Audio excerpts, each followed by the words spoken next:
Salut. Bienvenue sur notre chaîne. Synonyme de sensualité, le string est le sous-vêtement parfait pour éviter les lignes sur les pantalons et robes moulantes. Mais aussi sexy puisse-t-il être, le string est-il vraiment sans danger pour la santé? Si certaines femmes préfèrent les sous-vêtements confortables et pratiques, de quoi se sentir à l'aise toute la journée, d'autres misent plutôt sur le caractère sexy de leur lingerie et sont de vrais adeptes des strings. Léger, sexy et à la fois discret et révélateur, le string est souvent considéré comme un symbole de sex appeal et est associé à l'image de la femme fatale et séductrice. Du fait de sa forme, le string est aussi très prisé pour prévenir les marques que peut laisser apparaître une culotte normale, sous une robe moulante ou des jeans skinny.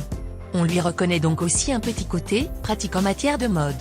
Seulement, d'après les révélations de certains experts de la santé, les strings ne sont pas inoffensifs.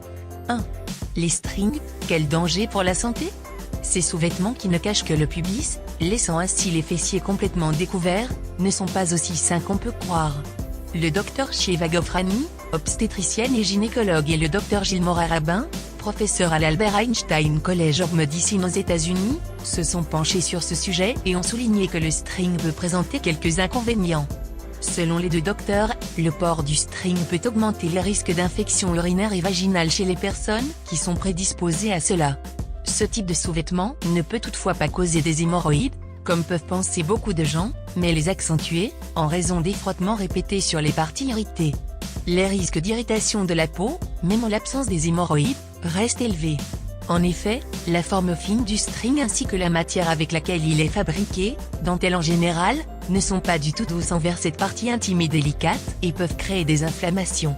Voilà pourquoi le Dr Gofrani souligne l'importance de porter des sous-vêtements en coton.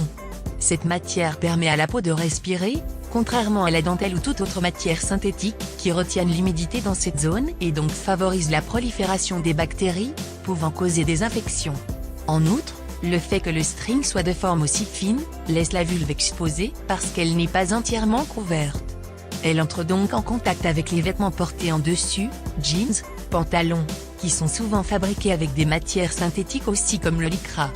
Mais pas que, cette lanière fine du string, placée au niveau de l'entrejambe, se déplace facilement et peut ainsi causer le transfert de bactéries d'une partie à l'autre. Ainsi, d'après le Dr Rabin, si l'arrière du string contient des bactéries, elles peuvent facilement se retrouver dans l'organe génital, si vous êtes physiquement active. 2. Ce qu'il faut retenir: porter des strings favorise les irritations de la peau, augmente les risques d'infection, surtout chez les personnes qui en sont souvent sujettes, et ne cause pas les hémorroïdes. Le Dr Gofrani a même affirmé que les personnes qui en portent trop auraient des marques au niveau de la vulve et près du rectum, suivant la ligne de la bande arrière du string. En outre, les deux médecins soulignent que les personnes qui sont en bonne santé ne courent pas vraiment de grands dangers en portant des strings. S'il n'y a aucun antécédent d'infection, le risque d'en développer en mettant un string n'est pas plus élevé. Ceci n'est toutefois pas une invitation à les mettre chaque jour. Si vous tenez vraiment à porter des strings, veillez à le faire occasionnellement. Ayez aussi une hygiène intime irréprochable et privilégiez les strings en coton. Merci d'avoir suivi la vidéo. N'hésitez pas à partager, à commenter, et à vous abonner pour plus de vidéos.